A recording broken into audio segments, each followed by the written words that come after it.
nasta'in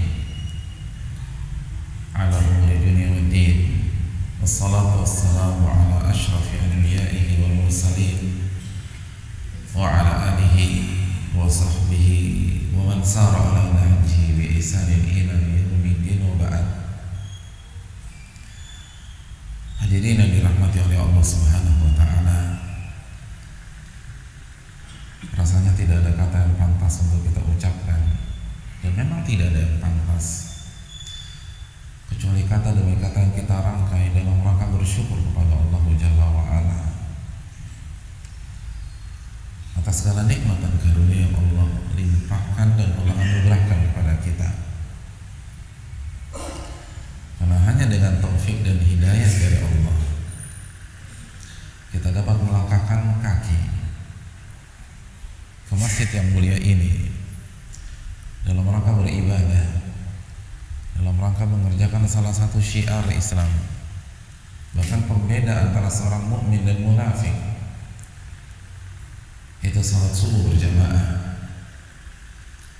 Dan kita tidak beranjak, kita tetap duduk bersimpuh sampai syuruk nanti dalam rangka beribadah, mendengar firman-firman Allah dan hadis-hadis Nabi kita sallallahu alaihi wasallam. Ini adalah sebuah anugerah, dan alangkah indahnya ketika anugerah itu kita kerjakan dan kita dapatkan di waktu terbaik dalam 1 kali 24 jam, atau di antara waktu-waktu terbaik, itu di waktu pagi, ketika Nabi kita sallallahu alaihi wasallam bersabda, "Burika li ummati fi bukuriha." Umatku itu diberkahi di waktu paginya, kata baginda Rasul sallallahu alaihi wasallam. Oleh karena itu tidak ada kata yang pantas untuk kita rangkai kecuali kata demi kata syukur kita kepada Allah Subhanahu wa taala. Hadirin, selanjutnya salawat dan salam semoga senantiasa tercurahkan kepada Nabi besar Nabi Muhammad sallallahu alaihi wasallam serta para keluarga beliau, para sahabat-sahabat beliau, dan orang-orang yang istiqamah berjalan di bawah naungan sunnah beliau sampai hari kiamat kelak.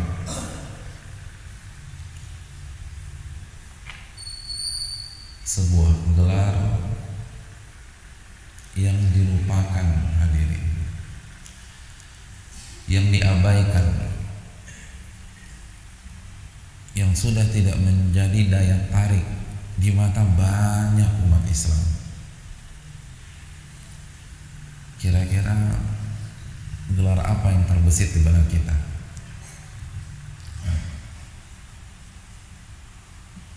Menurut bapak-bapak dan ibu-ibu sekalian, gelar yang akan kita bahas itu apa?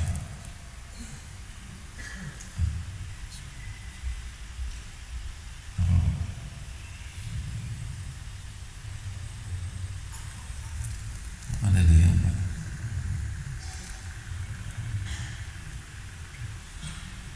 Jawab aja, kalau salah nggak disuruh push up.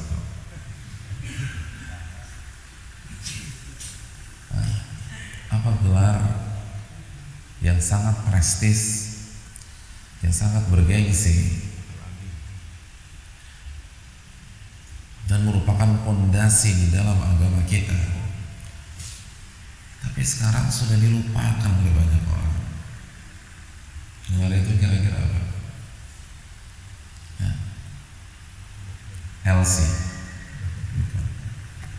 LC nggak ada apa-apanya, Pak.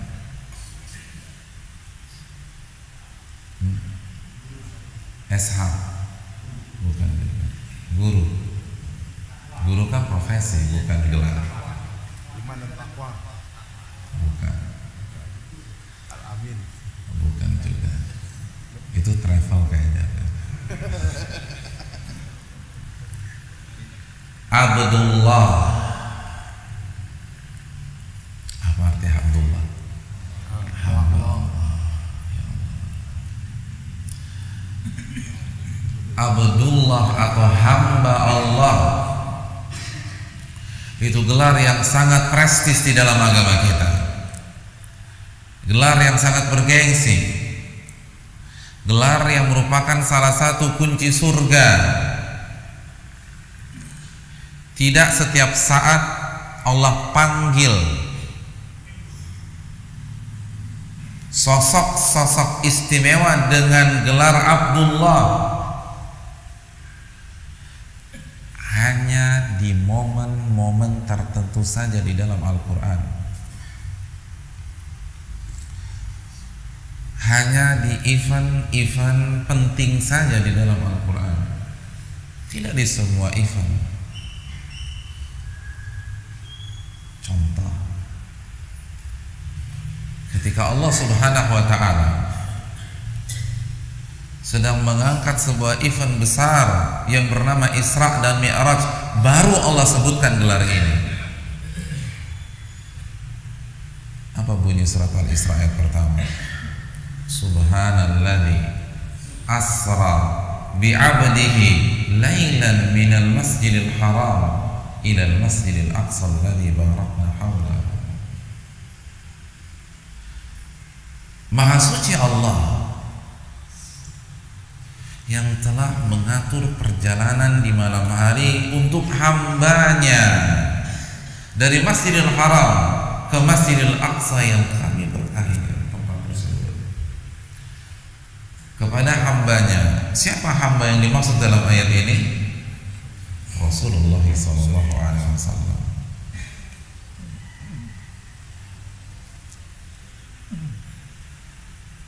Event yang sangat besar, Isra dan Mi'raj. Contoh yang lain, ketika Allah Subhanahu wa ta'ala menjelaskan tentang turunnya Al-Quranul Karim, ini adalah momen yang sangat bergengsi di dalam agama. Turunnya mukjizat terbesar Al-Quranul Karim. Apa bunyi surat Al-Kahfi ayat 1? Alhamdulillahilladzi anzala ala abdihil kitaba wa lam yaj'al lahu iwaja. Segala puji bagi Allah yang telah menurunkan Al-Quran kepada siapa? Hambanya. Allah tidak katakan Muhammad. Allah katakan hambanya. Karena ini event besar.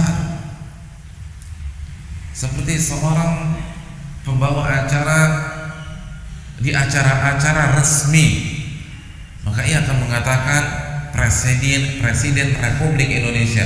Dia tidak hanya memanggil nama presiden tersebut, tapi dia sebutkan gelarnya, statusnya. Begitu juga di dalam Al-Quranul Karim. Yang awal-awal surat Maryam, ketika Allah sedang mengingatkan Nabi kita dan kita semua tentang rahmat yang Allah berikan kepada seorang Nabi besar, Nabi Zakaria. Dzikru rahmati rabbika abdahu Zakaria. Ingatlah rahmat yang Allah berikan kepada hambanya. Siapa hambanya? Zakaria.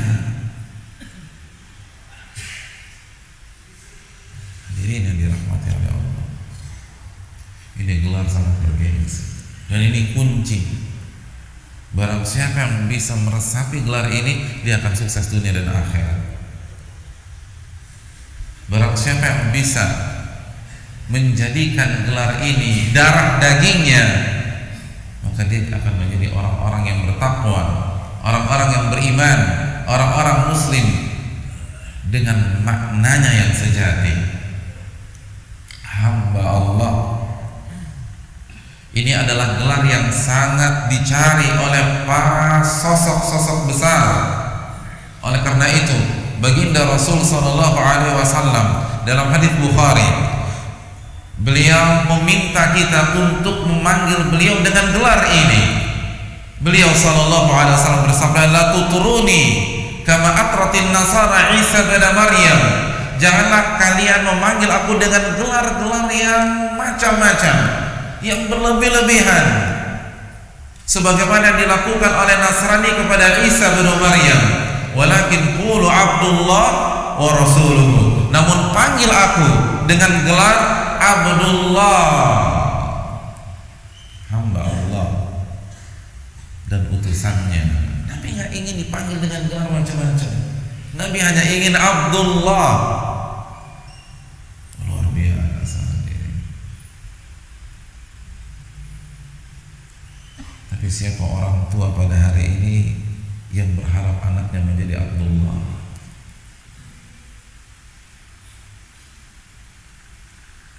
Ada, tapi jarang.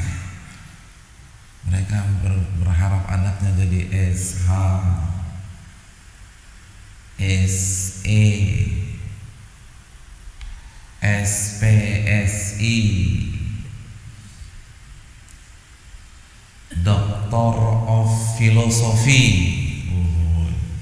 Siapa yang gak gemeter ngeliat 3 huruf di belakang nama orang? PhD. Jaminan udah. Tapi bukan itu yang akan sukses. Allah berfirman dalam hadits qudsi, "A'dadtu li'ibadiyas salihin ma la 'ainun ra'at wa la udhunun sami'at wa la khatara 'ala qalbi bashar."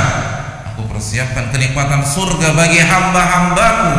Allah menyatakan untuk hamba-hambaku yang saleh. Kenikmatan yang tidak pernah mereka lihat dengan pandangan mata mereka, yang tidak pernah mereka dengar dengan telinga mereka, dan tidak pernah terbesit di dalam hati mereka. Untuk siapa? Hamba-hambaku, bukan LC-ku, bukan, nggak ada hadis seperti itu. Bukan MA-ku, nggak ada juga. Bukan dokter-dokterku. Hamba-hambaku. Itu gelar yang luar biasa.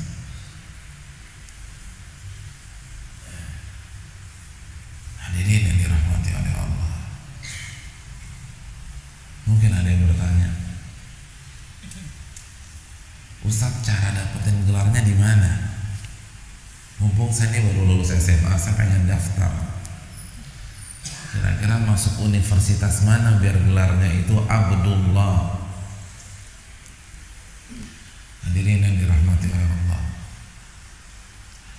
Inilah keuntungan Abdullah dibanding gelar-gelar yang lain.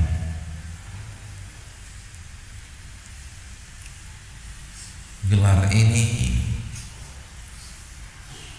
masih bisa diraih oleh semua kita. Beda dengan gelar yang lain. Kalau gelar LC, Pak, kira-kira masih ada kesempatan nggak? Susah. Untuk dapat gelar LC harus punya hafalan Quran, harus bisa bahasa Arab, usia tidak lebih dari 25 tahun. Mungkin kalau masalah hafalan Quran kan di sini jago-jagonya ini, nggak ada masalah. Bahasa Arab cas-cis-cus. Tapi 25 tahun, iya kayaknya saya nggak bisa lagi, Pak Ustaz. Untuk dapat gelar SE, SH, uang gedungnya 20 juta, belum uang per semester, belum diktat, berat. Tapi untuk mendapatkan gelar Abdullah tidak terbatas usia, tidak dibedakan gender, tidak ada uang gedung,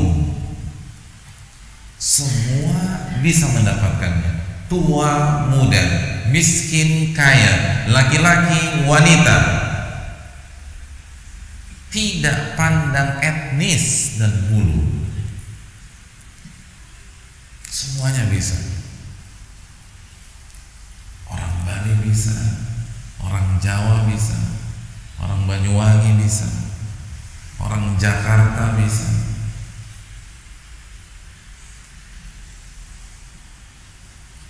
Tinggal amalkan surat Adz-Dzariyat ayat 56.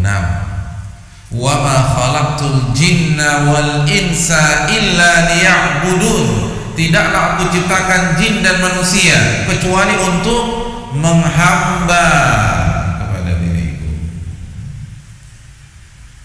Menghamba itu kata kerjanya. Kalau kita gunakan subjeknya, tidaklah aku ciptakan jin dan manusia kecuali untuk menjadi hambaku, kata Allah. Apa tafsir menghamba dalam ayat ini? Silakan cek buku tafsir induk kita, maka kita akan mendapatkan keterangan Al-Imam Mujahid, murid langsung dari Abdullah bin Abbas. Ulama tafsir mengatakan jika Anda mendapatkan tafsir dari Imam Mujahid, pegang erat-erat, karena itu ilmunya Abdullah bin Abbas. Al-Imam Mujahid ketika menjelaskan ayat yang mulia ini, beliau mengatakan li'amurahum wa anhahum, untuk aku perintah dan untuk aku larang. Untuk aku perintah dan untuk aku larang. Itu hamba. Simple, sederhana, mudah, bagi yang diberikan taufik oleh Allah Subhanahu wa ta'ala. Untuk aku perintah dan untuk aku larang. Hadirin yang dirahmati oleh Allah Subhanahu wa ta'ala, hamba itu persamaan katanya itu apa sih? Hamba itu sinonimnya apa, hadirin? Hamba itu abdi. Kalau yang agak sedikit lebih, bukan lebih kasar ya, tapi karena ini baku juga, budak. Itu kan bahasa Indonesia baku ya, tapi lebih halus hamba daripada budak. Tapi maknanya sama, cuman penghalusan aja. Nah, saya ingin bertanya kepada hadirin sekalian,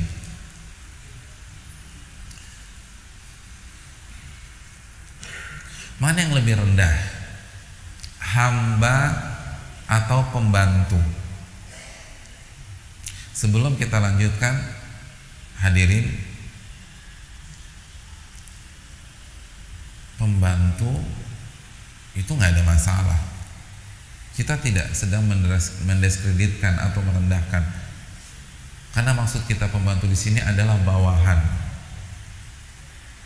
Dan apapun profesi kita, walaupun pembantu, tapi kalau inna akramakum indallah atqakum, sesungguhnya yang paling mulia di sisi kalian, di sisi Allah adalah yang paling bertakwa.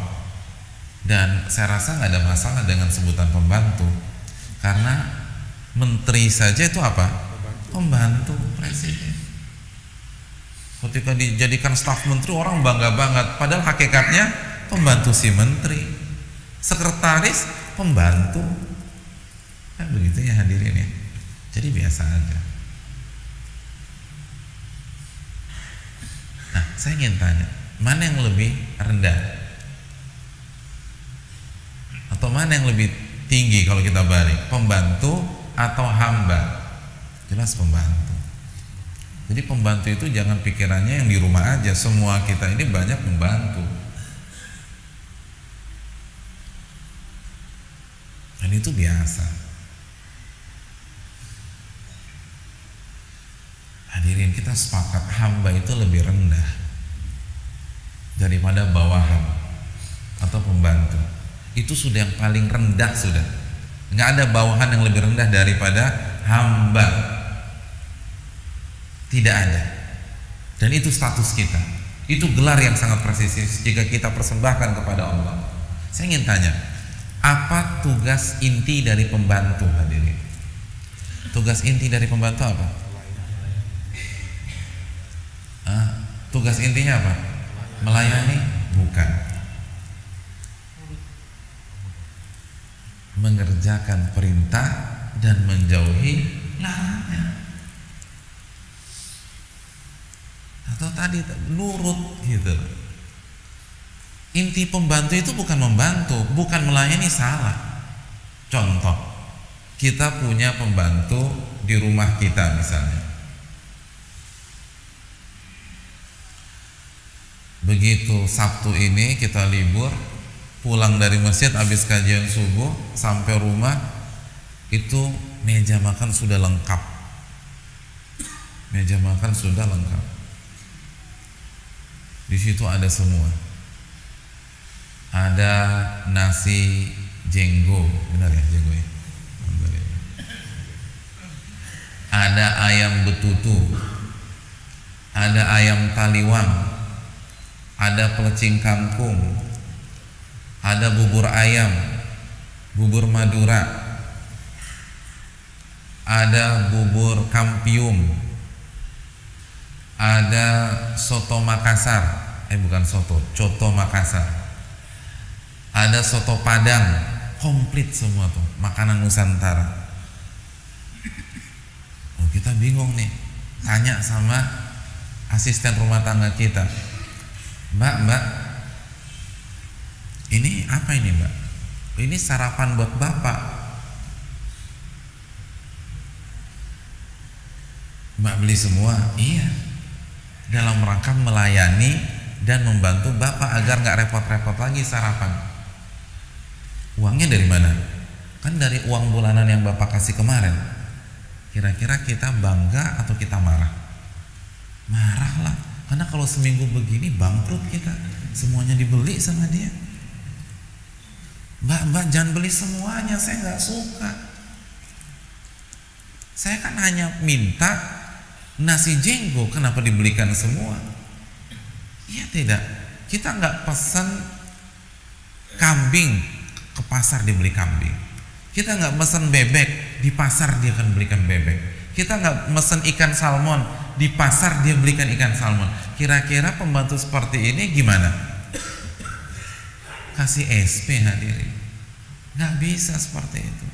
Pembantu itu bukan sebatas melayani, tapi menjalankan perintah dan menjauhi larangan. Mbak tolong buat nasi goreng ya, cabenya 1, dia kasih 5. Kok cuman 1? Kok 5 Mbak? Ini kan kepedesan. Saya hobinya 5 Pak. Saya pengen Bapak merasakan nasi goreng favorit saya. Kira-kira gimana? Padahal kita punya mah akut. Hadirin, pembantu itu bukan sekedar melayani, menjalankan perintah dan menjauhi larangan. Kita akan protes. Kalau saya bilang 1, 1. Kalau saya larang 5, jangan buatin 5 Mbak. Itu fungsinya pembantu. Nah hadirin sekalian, hamba itu lebih rendah. Hamba itu lebih rendah. Dan status dan gelar kita adalah Abdullah. Nah banyak orang tidak sadar. Buktinya ketika dapat ayat di debat, diberikan catatan, dikritik, ini kita jadi bingung. Anda ini hamba atau panelis sebenarnya? Anda ini hamba atau penasehat? Anda ini hamba atau advisor? Anda ini hamba atau konsultan? Gelar kita ini hamba bukan konsultan. Allah nggak cari konsultan. Allah minta hamba. Kita diciptakan bukan untuk menjadi konsultan Allah, bukan menjadi advisor dalam agama Allah, bukan untuk pendebat agama Allah Subhanahu wa taala. Kita menjadi hamba. Wa ma khalaqtul jinna wal insa illa liya'budun. Tidaklah aku ciptakan jin dan manusia kecuali untuk menghamba, dan inti menghamba jalankan perintah dan jauhi larangan. Bukan melawan, bukan membantah, bukan mempertahankan ego. Hadirin yang dirahmati oleh Allah, seorang mayor, ini mayor, dipanggil jenderal bintang 3. Pak, tolong beli ketoprak. Kira-kira jawabannya apa? Siap dan. Sudah, siap dan. Kira-kira nanya lagi nggak? Enggak. Berani nggak nanya? Kenapa ketoprak dan? Nggak berani. Bintang 3. Siap dan sudah. Kalau itu bintang 3, bagaimana sang Khalik? Bagaimana Rabbul Alamin? Bagaimana Al-Mudabbir? Bagaimana Syadidul Iqab?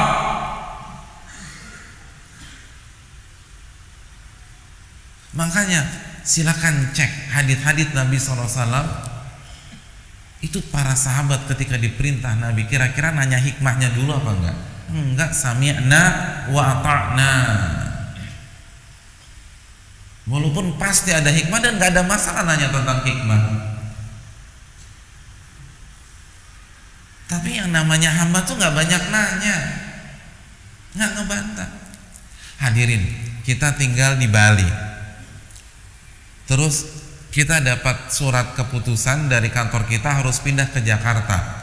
Malam ini kita kumpulkan keluarga kita beserta pembantu kita. Kita katakan, insya Allah Senin depan kita akan berangkat ke Jakarta. Pembantu kita angkat tangan, mohon maaf Pak, saya nggak setuju. Saya udah betah di sini, udah kenal sama tangga kanan, tetangga kiri. Kira-kira komentar kita gimana nih? Dipecat tadi. Saya nggak tanya komentar Anda kok. Anda ini hanya ikut kami.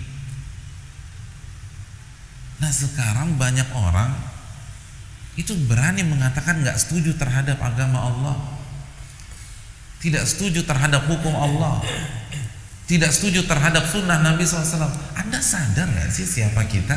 Kita ini hamba. Kalau pembantu bawahan nggak pantas, ada letnan yang nggak mau ditempatkan oleh atasannya, silakan keluar Pak. Letnan itu siap dan. Nah siap dan itu kan versi militer. Kalau versi agamanya sami'na wa ta'na. Li'amurahumu anhahum, untuk aku perintah dan untuk aku larang.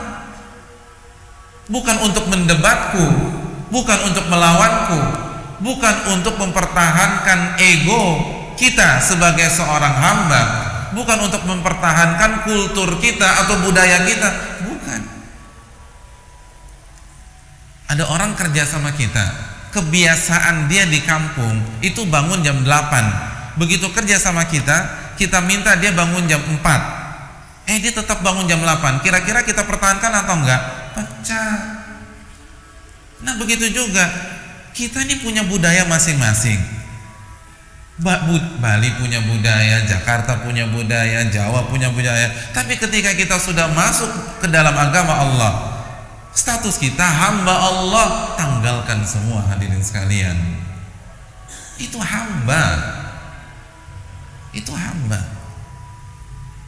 Hamba itu demikian. Itu yang diminta oleh Allah Subhanahu wa taala dari kita. Li'amurahum wa anhahum, untuk aku perintah dan untuk aku larang. Bukan untuk mendebatku, bukan untuk melawanku. Ini yang dilupakan oleh banyak orang. Hadirin yang dirahmati oleh Allah Subhanahu wa taala. Apa yang menyebabkan banyak orang lupa terhadap status dan gelarnya tersebut? Hadirin rahimanillah wa iyyakum. Jawabannya adalah lingkungan.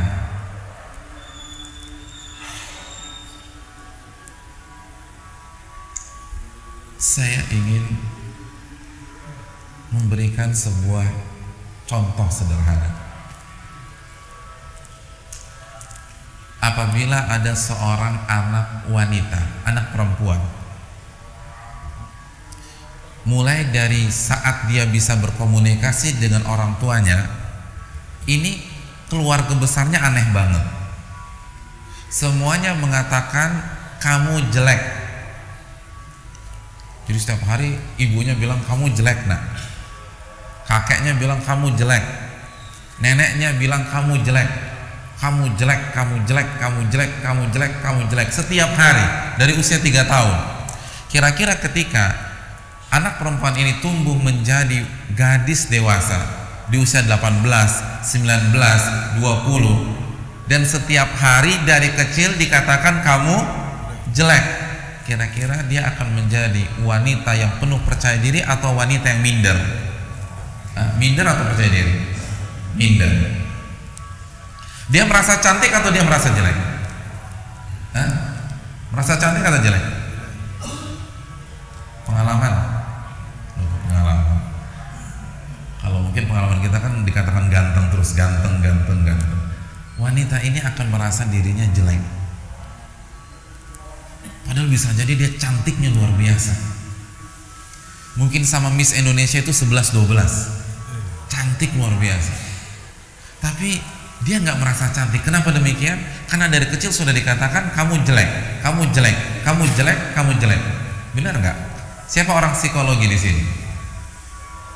Nggak ada. Insya Allah benar seperti itu.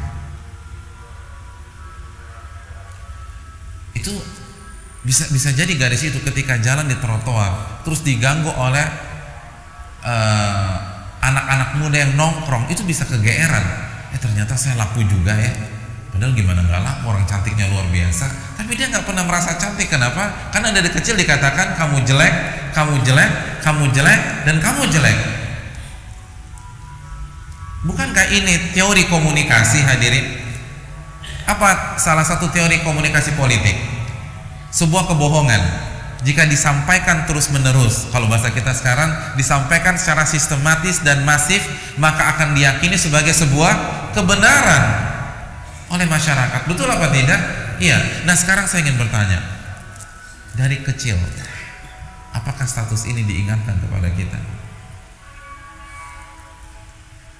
Yang ada sebaliknya.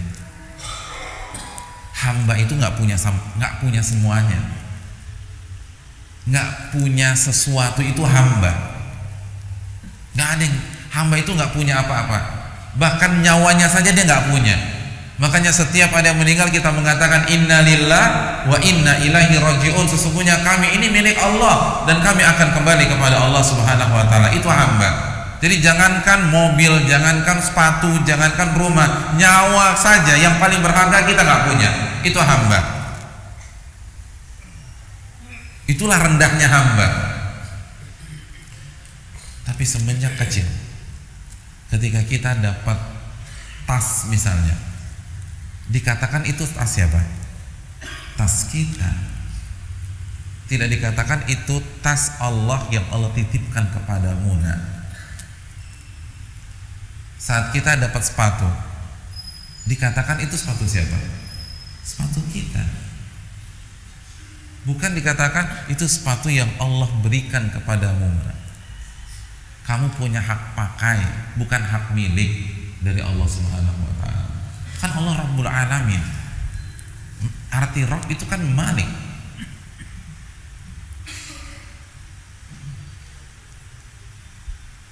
Setelah kita dewasa, kita beli motor. Ketika kita dapat BPKB, kan ada nama pemilik tuh. Tertera tuh nama siapa? Nama kita. Itu doktrin kan, berarti kita punya semuanya. Ada BPKB-nya pemilik Allah. Gak ada. Saat kita beli rumah, surat-surat rumah, NJOP dan seterusnya, tertera pemiliknya siapa? Kita lagi. Jadi seakan-akan kita punya semuanya. Belum lagi kalau kita alhamdulillah hidup di tengah-tengah keluarga yang berkecukupan, sehingga dari kecil terbiasa merintah orang sama melarang orang. Itu dari kecil tuh, merintah orang. Kenapa? Karena mungkin kita punya pembantu. Bi, tolong buatin susu. Bi, aku mau Indomie, buatin Indomie. Itu dari kecil terbiasa merintah. Begitu besar suruh pegang perusahaan, jadi manajer. Kerjanya larang orang, nyuruh orang. Hadirin, saya ingin tanya, orang yang setiap hari terbiasa merintah orang, kira-kira mudah nggak untuk diperintah? Berat. Karena doktrin di otaknya sudah merintah. Saya ini merintah, bukan diperintah.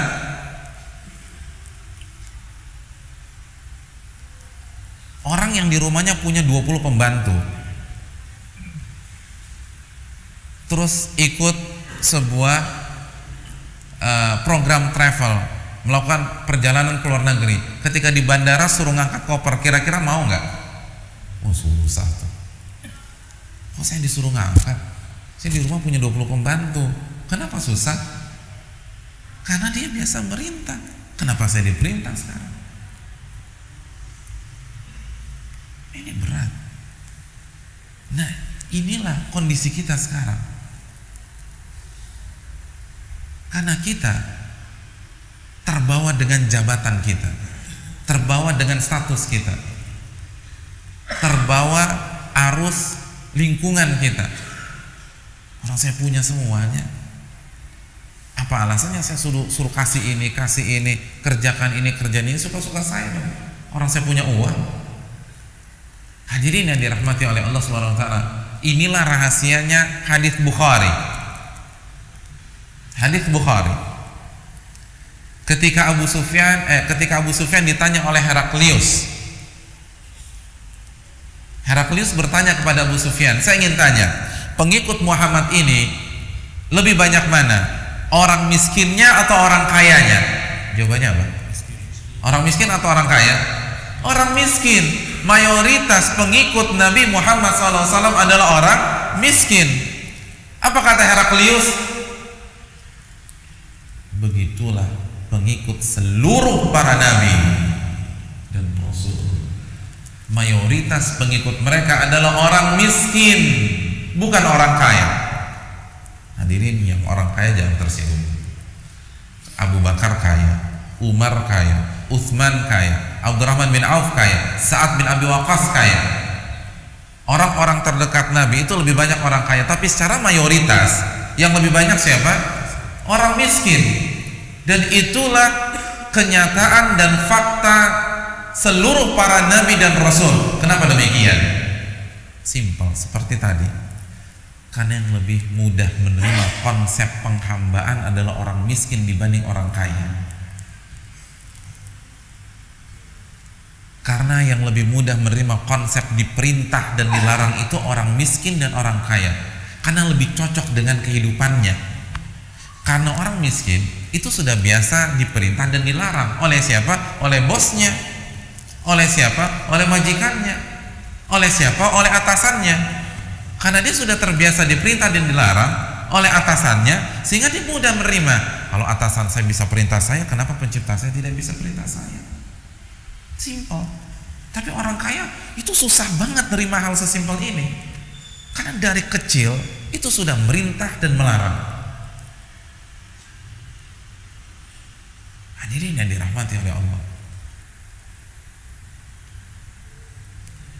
Kalau kita ketemu dengan orang termiskin di Jakarta atau di Denpasar, terus kita kasih nasihat kepada dia, "Pak, kita ini sebagai manusia tidak punya apa-apa karena kita ini hamba Allah." Kira-kira dia bisa mudah terima atau susah menerima? Mudah.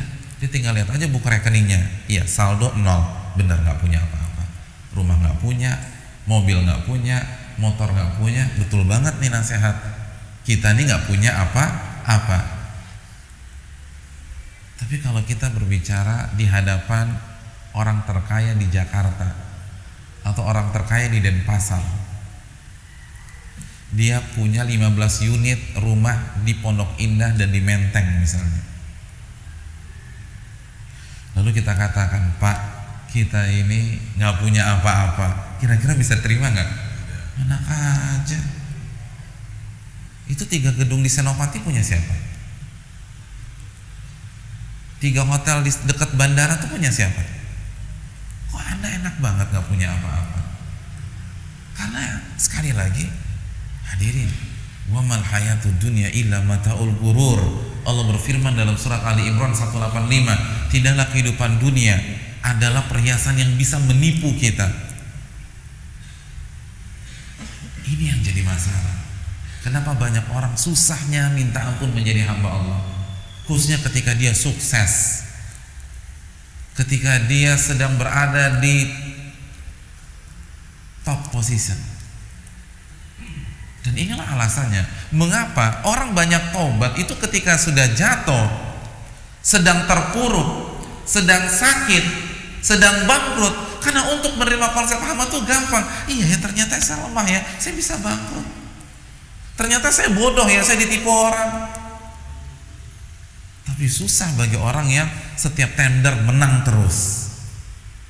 Semua hormat sama dia. Lalu dia disuruh sujud sekarang, susah. Orang saya dihormatin orang. Orang itu tunduk sama saya. Kenapa sekarang saya ditunduk sama pihak lain? Hadirin, tanggalkan seluruh jabatan kita. Tanggalkan seluruh status sosial kita. Tanggalkan seluruh kasta kita. Kita hanyalah hamba Allah Subhanahu wa taala. Inna akramakum indallahi atqakum. Sesungguhnya yang paling mulia di sisi kalian adalah sesungguhnya yang paling mulia di sisi Allah adalah yang paling bertakwa di antara kalian. Yang terakhir hadirin yang dirahmati oleh Allah Subhanahu wa taala. Banyak orang berpikir ketika dia menolak menjadi hamba Allah, maka dia akan hidup merdeka. Maka dia akan hidup bebas tanpa aturan. Saya mau bebas. Kenapa saya diatur-atur? Harus bangun jam 4, harus pergi ke masjid jam 5, harus break rapat jam 12. Saya punya semuanya, saya ngatur, bukan saya diatur. Banyak orang tidak mau menjadi hamba Allah karena ingin hidup bebas, karena ingin hidup merdeka, karena ingin hidup independen. Benarkah pola pikir seperti itu? Salah, dan 100% salah. Camkan baik-baik. Kalau kita tidak mau menjadi hamba Allah, maka kita akan menjadi hamba dunia. Kalau kita tidak mau menjadi hamba Allah, maka kita akan menjadi hamba tahta dan harta. Kalau kita tidak mau menjadi hamba Allah, maka kita akan menjadi hamba hawa nafsu, budak dunia, budak harta, budak hawa nafsu. Opsi hanya dua hadirin. Opsi hanya dua. Tidak ada opsi ketiga. Kalau tidak jadi hamba Allah, jadi hamba dunia. Kalau tidak jadi hamba Allah, jadi budak hawa nafsu. Allah berfirman dalam surat Al-Qasas ayat 50, "Fa illam yastajibu laka fa'lam annama yattabi'una ahwa'ahum." Kalau mereka tidak mau mengikuti engkau wahai Muhammad, tidak mau tunduk kepada engkau wahai Muhammad, camkanlah satu-satunya faktor. Allah katakan faktornya cuma satu, tidak dua, tidak tiga, tidak empat. Kalau mereka tidak mau mengikuti sunnah Rasul, tunduk kepada sunnah Rasul, tunduk kepada agama Allah Subhanahu wa taala, apapun alasannya yang dikemukakan, faktornya cuma satu, kata Allah, annama yattabi'una ahwa'ahum. Mereka adalah pengikut-pengikut hawa nafsu. Titik. Nggak ada faktor yang kedua, tidak ada faktor ketiga, tidak ada faktor empat. Hawa nafsu sudah, kata Allah. Hawa nafsu. Mau alasannya macam-macam kayak, mau alasannya nggak relevan. Ini abad modern. Hawa nafsu. Jadi kalau kita melihat, kita udah sampaikan ayat nih, ditolak juga, padahal dia hamba Allah. Dia nggak punya jabatan apa-apa di mata Allah, hanya hamba. Tapi ayat dia tolak, hadis dia tolak. Mau pangkatnya apa? Mau gelar agamanya apa? Hawa nafsu, kata Allah Subhanahu wa taala. Annama. Allah menggunakan kata annama. Satu-satunya faktor adalah pengikut hawa nafsu, hamba hawa nafsu, budak-budak hawa nafsu. Walaupun dia nggak terima, terserah Anda nggak terima, tapi ini firman Rabb saya, ini firman Tuhan saya. Saya lebih percaya daripada firman Tuhan saya daripada ucapan Anda. Anda katakan ini karena budaya, kata Tuhan saya, Anda itu pengikut hawa nafsu. Kira-kira saya lebih milih yang mana? Ya Tuhan saya lah. Anda katakan ini tidak relevan, Rabb saya mengatakan Anda pengikut hawa nafsu. Simpel saja. Kira-kira saya lebih pantas ikut siapa? Anda atau Tuhan saya? Ya Tuhan saya. Annama yattabi'una ahwa'ahum. Jadi diperbudak hawa nafsunya. Nanti kita jelaskan. Contoh yang lain, hadis Bukhari. Nabi SAW bersabda, "Ta'isa abdu dinar wa abdu dirham wa abdul qatifa wal khamisah ta'isa wan takas wa idza syika falan taqash." Nabi SAW mengatakan celaka hamba dinar, hamba dirham, hamba selimut dan bahan. Kalau bahasa kita apa sekarang? Hamba fashion. Celaka dan akan sengsara. Dan apabila terluka tidak akan sembuh selama-lamanya. Allah katakan hamba. Dan ini satu paket. Kalau sudah jadi hamba hawa nafsu, jadi hamba dunia, sudah menjadi hamba harta. Hadirin yang dirahmati oleh Allah Subhanahu wa taala. Makanya coba lihat, ketika orang menolak menjadi hamba Allah, tidak mau diatur oleh Allah dan Rasulnya, lihat mereka, bagaimana kehidupan mereka. Maka kita akan mendapatkan sebuah persamaan. Mereka tidak bisa menolak dunia. Mereka tidak bisa mengatakan tidak di hadapan dunia. Mereka akan ngangguk-ngangguk di hadapan dunia. Benar nggak? Seorang laki-laki ketika dia tidak mau menjadi hamba Allah, ketika didatangi oleh wanita yang sah sebagai mahramnya, didatangi oleh istrinya, dia akan bersamanya. Di kantor dia didekati oleh wanita yang bukan mahramnya, dia terima atau dia tolak? Diterima juga. Lalu besoknya ada wanita lain, diterima juga. Ada wanita cantik lain, diterima juga. Nggak bisa nolak, nggak bisa nolak. Yang halal diterima, yang haram pun diterima, nggak bisa nolak. Coba kita lihat orang yang tidak mau jadi hamba Allah, ketika dikasih uang halal, terima apa tidak? Terima.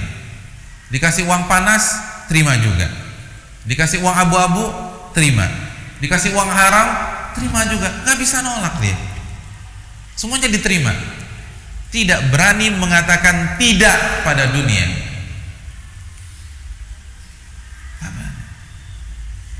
Saya ingin tanya, orang yang tidak bisa mengatakan tidak, itu profil atasan atau bawahan?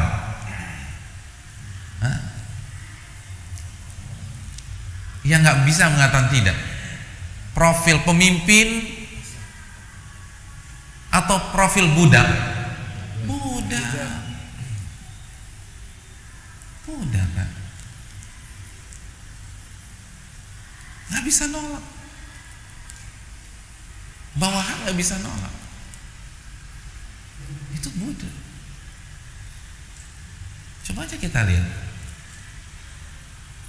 Kita punya karyawan di restoran kita. Karyawan di restoran kita. Mbak, tolong buatkan ayam betutu ya, saya lagi pengen makan ayam betutu. Dibuat ayam betutu. Begitu lagi asik-asik buat, Mbak, itu suami saya pulang, tolong bukain pintu ya. Tapi lagi, itu bukain dulu. Ditinggalin ayam betutunya, dibukakan pagar. Lagi bukakan pagar, anak kita panggil lagi, Mbak, kesini Mbak, ini pagar belum ditutup. Ada apa Den? Tolong buatin teh panas ya. Tapi pagar belum ditutup, buatin dulu sekarang. Udah pagar ditinggal, buatin teh panas. Begitu lagi buatin teh panas, bapaknya manggil, Bi, sini Bi. Iya, tolong buatin es jeruk ya. Saya lagi buat teh, jangan banyak bicara, buatin es jeruk. Akhirnya teh ditinggal, buat es jeruk. Kan kira-kira gitu ya. Kenapa? Karena gak bisa nolak. Bawahan tuh gak berani nolak. Itu karakter bawahan. Nah, jadi ketika seseorang tidak bisa mengatakan tidak kepada dunia, tidak bisa mengatakan tidak kepada hawa nafsunya, buktinya ketika hawa nafsunya pengen perempuan, dia main perempuan. Begitu hawa nafsunya pengen mobil, dia akan halalkan segala cara untuk membeli mobil baru. Ketika hawa nafsunya pengen jalan-jalan ke luar negeri, dia udah gak peduli lagi apakah itu bermanfaat bagi agama saya atau merusak agama saya. Berarti kan dia budak hawa nafsu, hadirin. Tapi gak mau ngaku aja. Siapa sih orang mau ngaku jadi budak? Orang dia sendiri gak mau jadi budak Allah Subhanahu wa ta'ala. Tapi itu kenyataannya. Beda dengan pemimpin, dia berani mengatakan tidak. Makanya Allah gak mau kita mengatakan tidak di hadapan perintahnya. Karena kita ini siapa? Hamba, bukan pemimpin di hadapan Allah Subhanahu wa ta'ala. Antumul fuqara ilallah. Allah berfirman, kalian itu miskin di hadapan Allah. Kalian fakir, kalian gak punya apa-apa, kata Allah. Kalian itu sami'na wa ta'na. Karena kalau anda bantah, anda seolah-olah jadi pemimpin di dalam agama ini. Sedangkan status kita itu hamba. Ini yang perlu kita kembangkan. Hadirin, kalau semua kita benar-benar meresapi status kita sebagai hamba, insya Allah hidup ini mudah, hidup ini nyaman, hidup ini tentram, dan ukhuwah Islamiyah akan terjalan. Hadirin, yang bikin kita sengsara di dunia ini kan karena kita jadi hamba dunia. Yang bikin kita stres, galau, itu kan karena di otak kita tuh dunia. Tadi sudah kita katakan, hamba itu punya sesuatu atau nggak punya sesuatu? Nggak punya sesuatu. Kalau kita bisa memahami konsep ini, itu hidupnya lempeng banget. Saya ingin tanya, apabila di sebuah rumah ada pencurian mobil S-Class hilang, mobil S-Class hilang, kira-kira yang sedih siapa? Pembantunya atau majikannya? Hah? Majikannya atau pembantunya? Hah? Ada yang pembantunya? Nggak mungkin. Majikannya. Kenapa pembantunya nggak sedih? Karena bukan punya saya, Pak Ustadz. Santai aja. Oh, ini bukan punya saya, kenapa saya harus nangis? Majikan yang bingung, udah kreditan pula, belum lunas. Kalau pembantunya mah santai-santai aja, tukang kebunnya tuh asik aja tuh. Bapak kok nggak nangis? Kemarin kan S-Classnya baru hilang. Itu bukan punya saya, Pak Ustadz, kan begitu. Nah, coba kita resapi ini dalam kehidupan sehari-hari. Kenapa ketika handphone kita hilang kita galau? Karena kita merasa itu milik kita, bukan milik Allah. Kenapa ketika motor hilang kita bingungnya setengah mati? Karena kita merasa memiliki, lupa konsep hamba. Coba kalau kita yakin saya ini hamba, ini punya Allah, kontraknya udah habis, Allah ambil lagi, Allah serahkan sama yang lain, ya udah tenang aja. Itu aja kok repot kan, begitu hadirin. Jadi simpel aja. Hadirin, saya ingin bertanya kepada hadirin sekalian. Ketika kita dicaci maki orang, kita marah apa enggak? Enggak ya? Di sini enggak marah dicaci maki orang. Kita tes. Kita ditunjuk-tunjuk orang, dibodoh-bodohin orang depan mata kita. Kita marah apa enggak? Marah. Kenapa kita marah? Simpel aja deh, kita nggak usah pakai argumentasi ribet-ribet. Kenapa kita marah? Karena kita merasa dilecehkan, merasa dihina, harga diri kita dijatuhkan. Betul apa tidak? Saya ingin tanya, pertanyaan kedua simpel aja. Itu harga diri dilecehkan, dihina di dunia apa di akhirat? Di dunia. Di dunia. Tuh kan dunia lagi yang ada di otak kita. Coba kalau orientasi kita akhirat, nggak akan stres. Uang kita 50 juta dibawa kabur orang, galau tidak hati kita? Galau. Kenapa demikian? Ustadz, simpel Ustadz, uang saya hilang. Saya mau tanya sama Bapak, hilangnya di dunia apa di akhirat? Di dunia. Dunia lagi kan di otak kita. Kita difitnah dan digibahi orang, marah? Marah. Kenapa marah? Karena nama baik saya rusak Ustadz. Rusaknya di mana Pak? Di dunia apa di akhirat? Di dunia. Tuh kan dunia lagi. Itu yang bikin kita stres, itu dunia. Coba kalau orientasi kita jadi hamba Allah, lalu mindset kita akhirat, akankah kita stres? Hadirin yang dirahmati Allah, adakah konsep uang hilang kalau kita pakai kacamata akhirat? Nggak ada. Tidak ada konsep uang hilang. Karena apabila uang kita dibawa kabur orang, dia akan bayar. Kalau tidak di dunia, di akhirat, dan itu pasti, dan dia akan bayar dengan pahala. Maka kita tidak akan stres. Karena yang membuat kita stres adalah ketika kita merasa uang kita nggak balik. Ketika kita yakin uang itu akan dikembalikan, bahkan dengan bonus, dengan hal yang lebih baik, yaitu pahala, kita akan santai.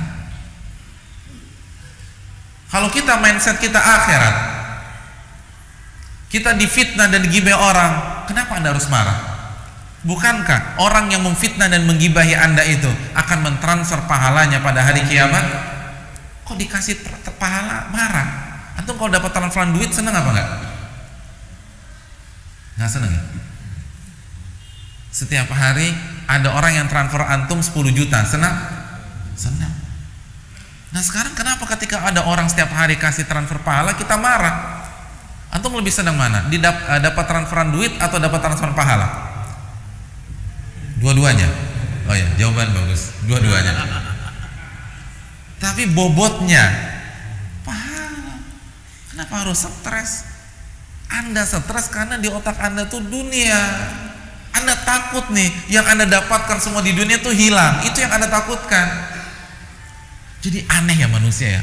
Yang mengecewakan mereka selama itu dunia, tapi masih aja setia sama dunia. Yang membuat mereka sakit hati selama ini dunia, tapi masih aja mau jadi budak dunia. Yang membuat mereka galau selama ini itu dunia, tapi masih aja mau jadi hamba dunia. Manusia, oh manusia, luar biasa. Sedangkan Allah yang memberikan mereka semuanya,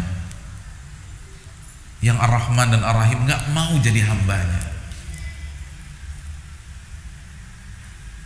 Kalau kita ingin bahagia, ini konsepnya hadirin. Ini konsepnya. Jadilah hamba Allah. Ini gelarnya. Hadirin, PHD tidak memberikan kebahagiaan, tapi hamba Allah menawarkan kebahagiaan. Makanya ketika Nabi menjelaskan tentang hamba Allah, Nabi katakan tuba lahu, tuba lahu. Beruntung dia dan beruntung dia. Inilah gelar yang harus kita renungkan, yang harus kita camkan. Dan gelar ini masih terbuka di hadapan kita. Belum ada kata terlambat. Amalkanlah seluruh perintah Allah dan jauhilah larangan-larangan Allah, maka kita akan hidup tenang. Ketika Allah suruh salat, kita salat. Ketika Allah melarang kita makan uang tersebut karena haram, jangan dimakan. Ketika Allah suruh ikhlas, ikhlas. Ketika Allah perintahkan kita ridho, ridho. Dan kita tidak punya apa-apa, itu akan lebih membuat kita tenang. Kita akan hidup nothing tulus ketika kita memiliki konsep sebagai hamba Allah. Dan terakhir, hadirin, menjadi hamba Allah justru akan membuat kita mulia di dunia maupun di akhirat. Karena kita, walaupun kita jadi hamba atau jadi budak, kita hanya mau diperintah dan dilarang oleh Allah Subhanahu wa taala. Tidak ada satupun manusia yang bisa memerintah kita. Tidak ada satupun manusia yang bisa mengatur-ngatur kita. Allah berfirman dalam surat Al-Munafiqun, walillahil izzatu wali rasulihi walil mu'minin, dan kemuliaan hanya milik Allah, hanya milik Rasulnya, dan hanya milik orang-orang beriman, hamba-hamba Allah. Jika kita menjadi hamba Allah, justru kita akan mulia di dunia dan di akhirat, walaupun kita tidak punya apapun, tapi kita akan dihormati oleh orang, karena kita nggak bisa disetir oleh orang. Adapun jadi hamba dunia, kesannya saja dia hidup mewah, namun pada hakikatnya kehidupannya begitu tragis dan mengenaskan. Hakikatnya dia hina, karena dia diatur oleh dunia, dan dunia walau kanatid dunya ta'dilu indallahi janaha ba'udah ma saqa kafira syurbata ma. Kalau saja dunia itu nilainya di sisi Allah seperti salah satu sayap nyamuk, maka orang non muslim tidak akan Allah berikan minum sama sekali walaupun seteguk air. Itu berarti dunia itu hina. Ad-dunya mal'unah, dunia itu terlaknat. Hadirin, bukan berarti tidak boleh kaya, tapi ini pola pikir, ini konsep. Seluruh atau mayoritas sahabat terdekat Nabi kaya, tapi mereka tidak diperbudak oleh dunia. Ini yang bisa disampaikan, semoga bermanfaat, dan khususnya bagi yang berbicara sebelum yang mendengarkan. Dan apabila ada kekeliruan, maka buang saja apa yang saya katakan dan ikutilah sunnah Nabi SAW. Dan saya ucapkan terima kasih atas seluruh atensi, seluruh perhatian dari DKM Masjid Bali Mengaji dan seluruh jamaah sekalian. Semoga kita mendapatkan ilmu yang bermanfaat pada pagi hari ini dan diberikan taufik untuk mengamalkannya. Wassalamualaikum warahmatullahi wabarakatuh wa ala alihi wa sahbihi ajma'in. Subhanakallahumma wa bihamdika asyhadu an la ilaha illa anta astaghfiruka wa atubu ilaik. Assalamualaikum warahmatullahi wabarakatuh.